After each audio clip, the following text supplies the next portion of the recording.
पुरपत्यो भज विश्वनाथ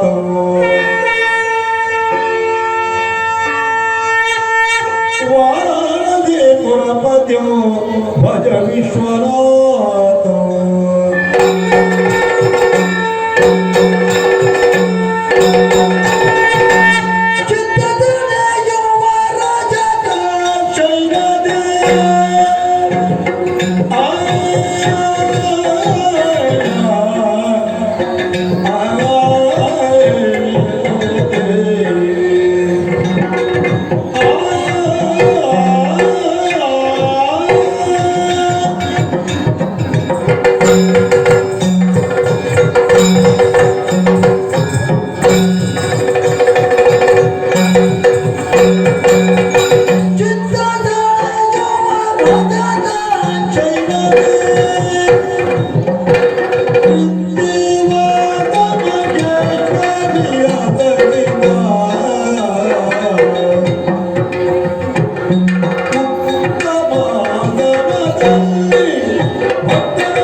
ದಿವ್ಯವಾದಂತಹ ವಾಸನದಲ್ಲಿ ಶಿವ ಪಾರ್ವತಿಯರಾದಂತಹ ನಾವು ಆನಂದರಾದವರು.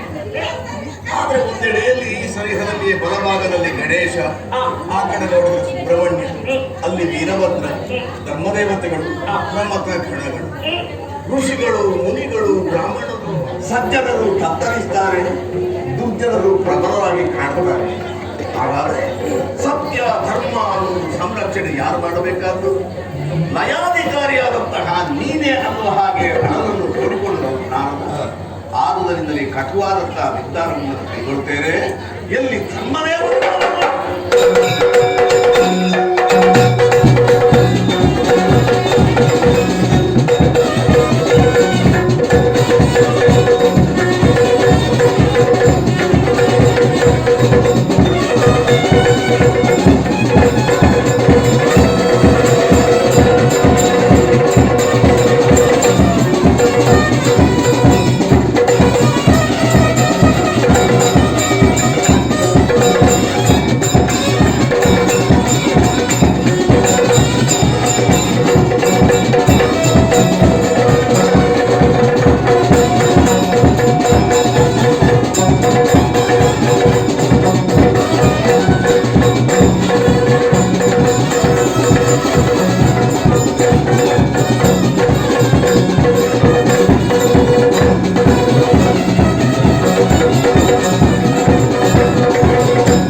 ನಾರದರಾಡಿದ ಮಾತುಗಳು ನಿಮಗೂ ಸಹ ಕೇಳಿಸಿದೆ ತಾನೆ. ಹಾಗಿರುವಾಗ ಎರಡು ಪ್ರಶ್ನೆ ಕೇಳ್ತೇನೆ, ಮರ್ಮವರಿತು ಉತ್ತರವನ್ನು ಕೊಡತಕ್ಕದ್ದು. ಜಗತ್ತಿಗೆ ಆಧಾರವಾದುದು ಧರ್ಮ. ಅದು ಜಗತ್ತಿನ ಜನರಿಂದ ಆಧರಿಸಲ್ಪಡಬೇಕು. ಜೀವನೋನ್ನತಿಗೆ ಕಾರಣವಾದಂತಹ ಸತ್ಯವನ್ನು ಧರ್ಮವನ್ನು ಬೆಳಗಿಸುವಲ್ಲಿ ಸದಾ ಮುಂದುವರಿಬೇಕಾದ ಮನುಷ್ಯನ ಗುಣ. ಆ ಮುಂದಿನ ಪೀಳಿಗೆ ಮೊದಲು ಹಸ್ತಾಂತರಿಸಬೇಕು. ಆದ್ರೆ ವರ್ತಮಾನ ಕಾಲದಲ್ಲಿ ಮನುಷ್ಯನ ಜೀವನ ಕ್ರಮವನ್ನು ಗಮನಿಸಿದರೆ ಧರ್ಮವನ್ನು ತೊರೆದು ಬದುಕುತ್ತಾ ಇದ್ದ, ಸತ್ಯದ ಪಥದಲ್ಲಿ ನಡೆಯುತ್ತಾ ಇದ್ದ. ಹಾಗಾದ್ರೆ ಕಾರಣ ಏನಿರಬಹುದು? ಒಂದು ಪದ್ಮಾಚರಣೆಯೇ ಕಾರಣ. ಇಲ್ಲದಿದ್ರೆ ಉದ್ದೇಶವನ್ನು ಈಡೇರಿಸಿಕೊಳ್ಳುವಲ್ಲಿ ಧರ್ಮವನ್ನು ಬಿಟ್ಟು ಬಿಡ್ತಾರೆ. ಏನೇ ಇರಲಿ, ನೀವು ಧರ್ಮ ದೇವತೆಗಳು. ಮನುಷ್ಯರ ಮನಸ್ಸಿನ ಆಳದಲ್ಲಿ ಏನು ಹುದುಗಿದೆ ಅನ್ನುವ ಸತ್ಯವನ್ನು ತಿಳಿಯುವ ಸಾಮರ್ಥ್ಯ ವಿಶೇಷ ನಿಮ್ಮಲ್ಲಿ. ಆದ್ರಿಂದ ಧರ್ಮವನ್ನು ತೊರೆಯುವುದಕ್ಕೆ ಧರ್ಮಾಚರಣೆಯೇ ಕಾರಣವಾಗುತ್ತದೋ ಅಲ್ಲ ಉದ್ದೇಶಪೂರ್ವಕವಾಗಿ ಕೈ ಬಿಡ್ತಾರ ಧರ್ಮವನ್ನು.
ಎನ್ನುವಂತಹ ತತ್ವವನ್ನೇ ಮೈಗೂಡಿಸಿಕೊಂಡು ದೇವತಾರಾಧನೆಯನ್ನು ಮಾಡುತ್ತಾ ಇದ್ದರು.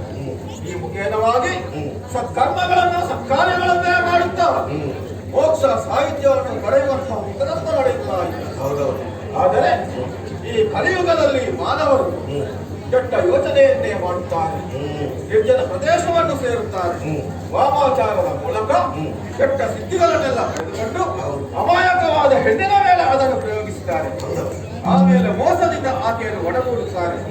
ಇದರಿಂದ ಪಡೆದಾದಂತಹ ಸಂತಾನಕ್ಕೆ ಮುಂದೆ ಲೋಕದಲ್ಲಿ ವರ್ಣ ಸಂಕಲಿಯ ಹೆಚ್ಚಾಗುವುದಲ್ವೇ ದೇವ.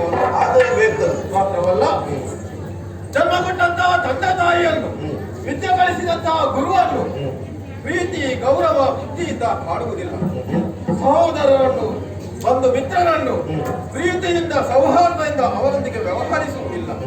ಇದಕ್ಕೆಲ್ಲ ಮೂಲ ಕಾರಣ ಏನು ಎನ್ನುವುದಾಗಿ ಸರಿಯಾಗಿ ನಾವು ಲಕ್ಷ್ಯವನ್ನು ಹರಿಸಿದ್ದೇವೆ. ಹೌದಾದರೆ ಭೂಲೋಕದಲ್ಲಿ ಮಾನವರು ಸರಿಯಾದಂತಹ ಕ್ರಮ ಶ್ರದ್ಧೆ ಇಲ್ಲದೆ ಮಾಡುವಂತಹ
ಮಾತಾಡ್ತಿದ್ದೀಯ?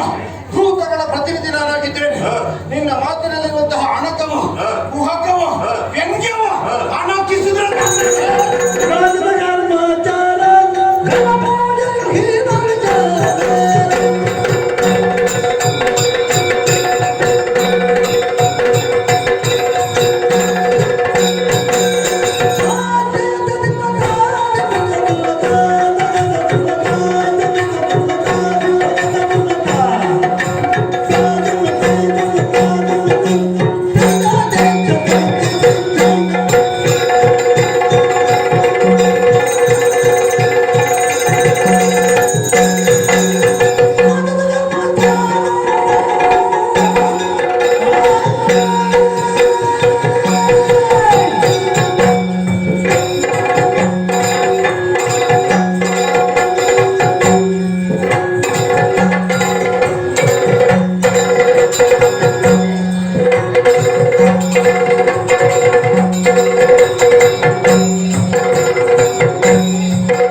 ಉತ್ತರವನ್ನು ಕೊಟ್ಟಿದ್ದಾನೆ. ಅದು ಸಮಾಧಾನ ಆಗಲಿಲ್ಲ. ಯಾರಿಗೇ ಆಗಲಿ ಹಾ.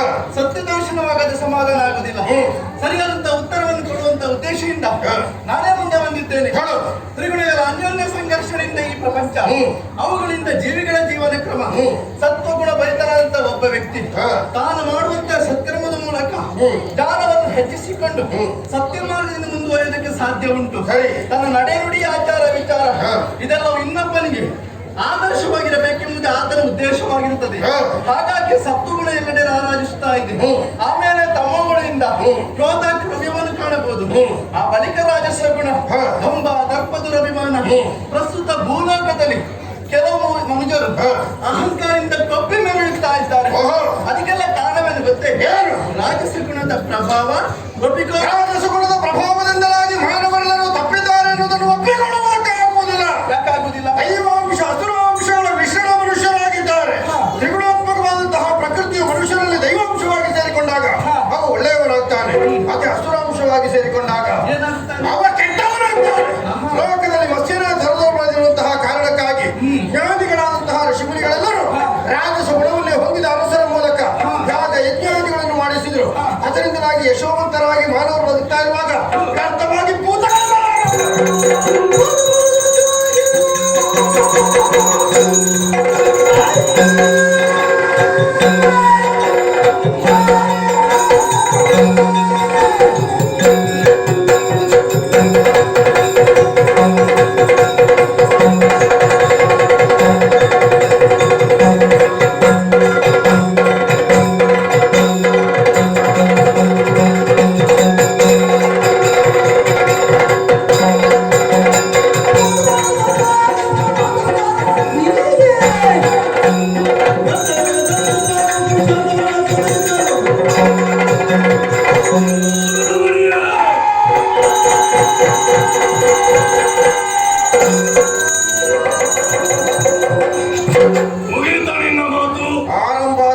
ಕೆಲವರೆಲ್ಲ ಬೇಗ ಮುಗಿಬೇಕು ಅಂತ ಕಾಯ್ತಾ ಇದ್ದಾರೆ.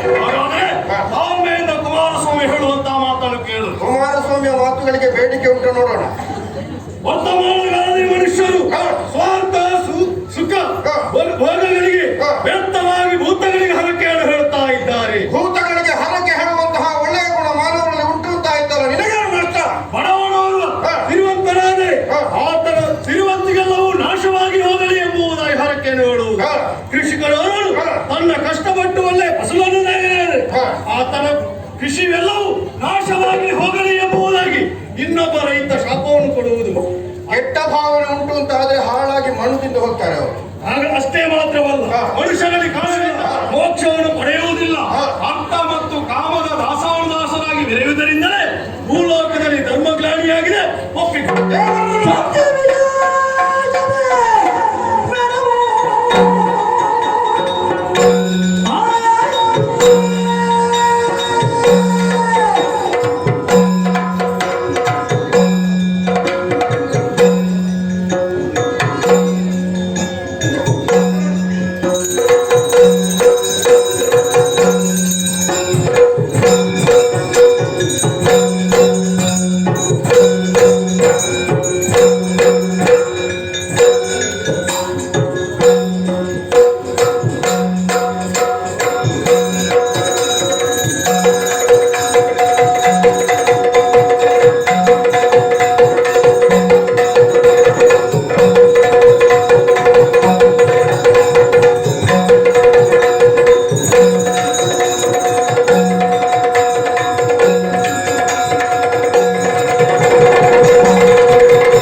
ಮಂಜುನಾಥನನ್ನು ಸರಿಯಾಗಿ ನೋಡು.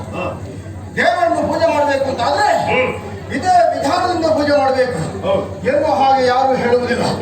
ಅವರವರ ಭಾವನೆಗೆ ತಕ್ಕಂತೆ ಅವರವರ ಭಕ್ತಿಗೆ ಅನುಸಾರವಾಗಿ ಇಷ್ಟ ದೇವರನ್ನು ಅರ್ಚಿಸಿದ್ರೆ ಮುಕ್ತಿಯನ್ನು ಪ್ರಸಾದವನ್ನು ಭಗವಂತ ಅನುಗ್ರಹಿಸ್ತಾನೆ. ಅಣು ರೇಣು ತ್ರಿಕಾಷ್ಟ ಸಾವಿರ ಲಿಂಗಮಾದಿಗಳಲ್ಲಿ ಅಣು ಮಹತ್ ಪರಿಪೂರ್ಣನಾಗಿದ್ದಾನೆ ಪರಶಿವ. ಮೂಲಗಳಲ್ಲಿ ನಾನಾ ರೀತಿಯ ಭಕ್ತರಿದ್ದಾರೆ. ಗಣೇಶನನ್ನು ಆರಾಧಿಸುವಂತಹವರಿಗೆ ಗಣಪತಿಯರು, ಶಿವನನ್ನು ಆರಾಧಿಸುವವರು ಶೈವರು, ವಿಷ್ಣುವನ್ನು ಆರಾಧಿಸುವವರು ವೈಷ್ಣವರು, ಶಕ್ತಿ ದೇವರನ್ನು ಪೂಜೆ ಮಾಡುವವರು ಶಾಕ್ತೇಯರು, ಬೇರೆ ಬೇರೆ ಪಂಥದವರಿದ್ದಾರೆ. ಯಾರು ಯಾವ ದೇವರನ್ನು ಅರ್ಚಿಸಿದ್ರು ಅದು ಭಗವಂತನಿಗೆ ಪ್ರೀತ್ಯರ್ಥವಾಗ್ತದೆ. ನೀನು ದೇವರ ಸನ್ನಿಧಿಯಲ್ಲಿ ಇರೋದು ಎಷ್ಟು ವರ್ಷ ಆಯ್ತಾ? ಇದ್ರೆ ಸಾಲದು. ಕಲ್ಲು ಎಷ್ಟೇ ವರ್ಷಗಳವರೆಗೆ ನೀರಿನಲ್ಲಿದ್ರೆ ಅದು ಮೃದುವಾಗುವುದಿಲ್ಲ. ಕತ್ತೆಯ ಬೆನ್ನಿಗೆ ಗಂಧದ ಮೂಟೆಯನ್ನು ಹೊರಿಸಿದ್ರು ಕತ್ತೆಗೆ ಗಂಧದ ಪರಿಮಳ ಹೇಗೆ ಗೊತ್ತಾಗುವುದಿಲ್ಲ, ಅದೇ ರೀತಿಯಾಗಿ ದೇವರ ಸನ್ನಿಧಾನದಲ್ಲಿ ಇದ್ದಂತಹ ನಿನಗೆ ದೇವರ ಮಹಿಮೆಯನ್ನು ಅರ್ಥ ಮಾಡಿಕೊಳ್ಳುವುದಕ್ಕೆ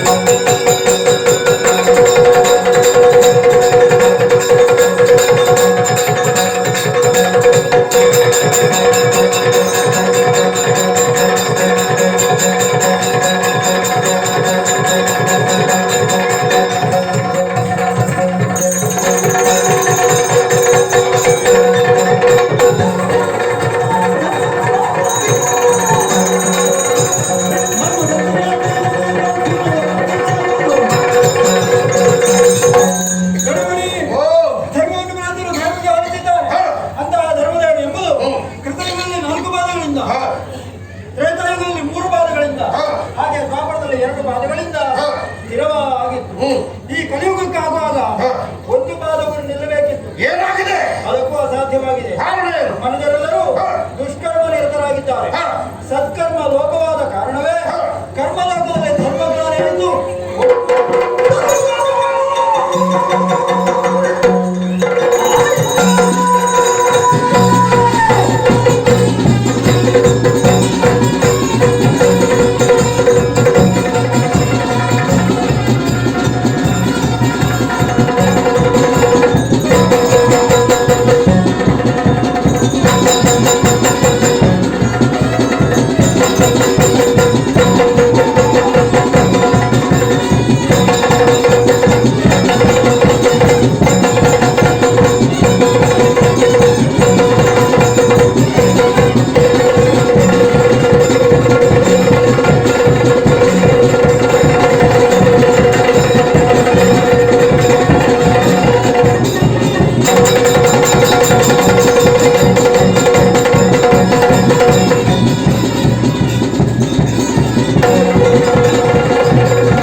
ಅದು ನಿಮ್ಮ ಗಾಂಭೀರ್ಯವನ್ನು ಹೆಚ್ಚಿಸುವುದಕ್ಕೆ ಕೈಲಾಸದ ಸಭೆ ಇದು. ಪ್ರಶ್ನೆಯನ್ನು ಮುಂದಿರಿಸಿದ್ದು ಉತ್ತರಿಸುವ ಹೊಣೆ ನಿಮ್ಮಲ್ಲಿ. ಸಭೆಯ ಮೌಲ್ಯ ಹೇಗೆ ಹಿಡಿಯಬೇಕಾಗಿದೆ. ಆದರೆ ಅದನ್ನೆಲ್ಲ ಮರೆತು ಒಂದೇ ಸಮಯ ಆರ್ಭಟ ಹೋರಾಟವನ್ನೇ ಸಾಗುವಲ್ಲಿಯವರೆಗೆ ನಿಮ್ಮ ನಡೆಯನ್ನು ನಿಮ್ಮ ನುಡಿಯನ್ನು ಇದನ್ನೆಲ್ಲ ಗಮನಿಸುವಾಗ ಭೂಲೋಕದ ಮನುಷ್ಯರಿಗೂ ದೊಡ್ಡ ವ್ಯತ್ಯಾಸವೇ ಇಲ್ಲದಾಗಿದೆ. ಅಲ್ಲಿಯ ಪ್ರಭಾವ ಇರಬೇಕು ಸ್ವಾಮಿ. ನಿನಗೆ ಗೊತ್ತಿಲ್ಲದಿಲ್ಲ ಮಾರೆ, ಎಲ್ಲ ಗೊತ್ತಿಲ್ಲ. ಆದ್ರೆ ಧರ್ಮದೇವತೆಗಳೇ ಅವರ ಕಡೆಗೆ ಹೋಗಿ ಮನುಷ್ಯರನ್ನು ನೋಡಿ ಅವರನ್ನು ಮಾತಾಡಿಸಿದ್ರೆ ಅವರ ನಾಲಿಗೆ ಹೇಳ್ತದೆ, ಅವರ ಸಂಸ್ಕಾರ ಕೆಟ್ಟವರು ಅಂತೇಳಿ ಆದ್ರೆ ನೀವು ಅವರ ಇದನ್ನ ಗರ್ಜಿಸಲೇಬೇಕು. ಹೆದರಿಕೆ ಆಗಬೇಕು, ಅವರಿಗೆ ಬೆವರು ಸುರಿಬೇಕು. ಹೆದರಿಕೆ ಹುಟ್ಟಿಸುವುದಕ್ಕಾಗಿ ಅಲ್ಲ, ನಿಮ್ಮ ಅಂದಾಗಿ ಅವರಲ್ಲಿ ಹೆದರಿಕೆ ಹುಟ್ಟುತ್ತದೆ ಅಂತೇಳಿ ಆದ್ರೆ ದೇವರ ಭಯವೇ ಜ್ಞಾನದ ಆರಂಭ. ಅವರ ಮೂಲಕವಾಗಿ ಜ್ಞಾನರೊಳಗಿ ಸಮಾಜ ಪರಿವರ್ತನೆ ಆಗುತ್ತೆ. ಸಜ್ಜನರ ಸಿಕ್ಕಲು ಆಗಲ್ಲ, ಅವರನ್ನು ಪರೀಕ್ಷೆ ಮಾಡಲೇಬೇಕಾಗುತ್ತೆ. ಗಂಧ ನಮಗೆ ಸುಗಂಧವ